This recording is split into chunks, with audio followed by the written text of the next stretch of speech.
Meanwhile, let's shift our focus to President Joe Biden now. President Joe Biden, he visited Vietnam. He flew to Hanoi right after that little somber early morning session at Rajghat. He did not attend the final One Future session, but he had done his bilateral before that. Now it's interesting that some of the statements that he's made when he's visited Vietnam. When he visited Vietnam. How about we talk about that a little bit? Yeah, definitely. And I think there's something that I need to highlight that we were talking about earlier as well, that the way West and other developed countries understand India's stand, that why the declaration was, the language of the declaration was like that. Because here it says that Joe Biden at the press has said that it's not a wedge issue.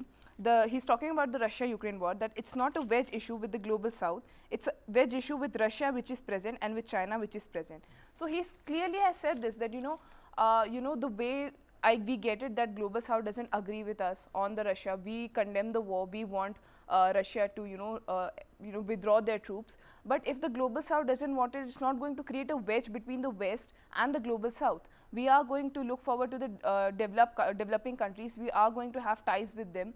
And that is exactly what India wanted. That was the India's agenda at the G20 summit, that we want to talk about the issues, but something that we want to have a relationship with you, we want to have trade relations with you, but this is not going to, be like, okay, we are going to get influenced by you. And I think Biden understood that, and West understood that, and the way he addressed it, because West has some issues with Russia and with China. At the Vietnam press conference, he talked about China as well. That I don't want to, take over Beijing. But if they don't understand, if they don't, try to be modest with us, this is not going to happen. So even while threatening China, even while talking about the Russia-Ukraine issue, he was asked a lot of times that what about the New Delhi declaration, which was a lot different than what happened at Bali. So the way world leaders are defending the declaration says a lot about India, and says a lot about India's ties with the developed countries, especially US, Russia, and France. So I think that was something interesting to note, and something that I was really excited to see, that Biden defending India in that way. One of the things that is going on now, and I'm quoting from what exactly Joe Biden said. He says one of the things that is going on now is China is beginning to change some of the rules of the game in terms of trade and other issues. I just want to make sure we have a relationship with China that is on the up and up, squared away. Essentially saying that, Biden has said that he does not want to contain China, but Beijing should follow rules. That final picture before, he left off for Vietnam, Hanoi, what he said over there. Let's quickly listen into the United States President. I am sincere about getting the relationship right.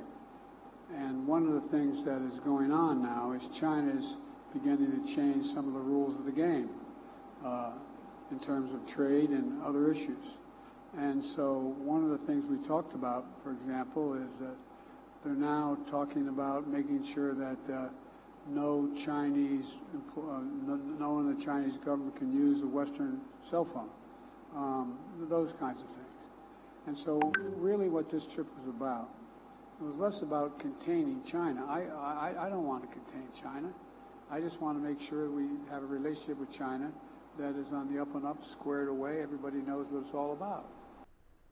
Well, now, even as we were talking about the Belt and Road Initiative and how Italy has said that there is no decision कि हम उससे निकल आए या नहीं निकल आए, Italy was part of the economic corridor, which the United States is also part of, and the Prime Minister kept thanking the US President on that front as well. He mentioned the economic corridor in Vietnam as well. Listen into that reaction. The G20 summit.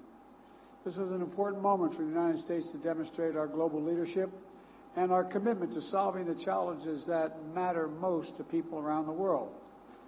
Investing in inclusive growth and sustainable development, addressing the climate crisis, strengthening food security and education, advancing global health and health security. We showed up ready to work, and we showed the world the United States is a partner with a positive vision for our shared future.